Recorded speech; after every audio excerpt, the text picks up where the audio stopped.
સુરત શહેર એક દાનવીર નગરી કહેવાય છે, જેમાં માતાના દૂધનું દાન પણ સુરત શહેરમાં થાય છે.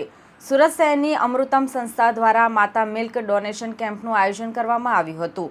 જે માતાઓનું બાળક 2 વર્ષ સુધીનું હોય તેવી માતાઓ પોતાના દૂધનું દાન કરી શકે છે, જેમાં 82 જેટલી મહિલાઓએ આ કેમ્પમાં જોડાઈ અને મિલ્ક ડોનેટ કર્યું હતું.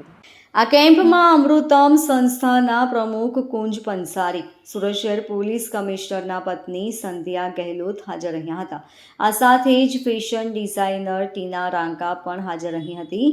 સુરત શહેર પોલીસ કમિશનરની પત્ની સંધ્યા ગેહલોતે જણાવ્યું હતું કે માતાનું ધાવણ એ જાણે અમૃત છે, એટલે મહિલાઓને બહાર વેચાતા મિલ્ક પાવડર કે મેન મેડ મિલ્ક નહીં પીવડાવવું જોઈએ, કારણ કે માતાના દૂધથી જ બાળકનો વિકાસ થાય અને બાળક મજબૂત બને છે.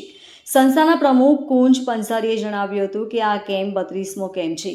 માતાના દૂધનું દાન એ સર્વશ્રેષ્ઠ દાન છે, કેમ કે રક્તદાન, પૈસાનું દાન બધા જ કરતા હોય છે, પરંતુ માતાના દૂધનું દાન કરવું એ ઉત્તમ દાન ગણાય છે. આ એકત્રિત કરેલું દૂધને લેબોરેટરીના ટેસ્ટ કરી, ફ્રીઝ કરીને ચકાસણી કરી અન્ય મહિલાઓ જેઓને ધાવણ ઓછું કે નહિવત હોય છે તેઓને દાન કરવામાં આવતું હોય છે, જેથી અન્ય બાળકોનો વિકાસ અટકે નહીં તેવો પ્રયાસ છેલ્લા 17 વર્ષોથી કરવામાં આવી રહ્યો છે. Bureau report, LK star news, Surat.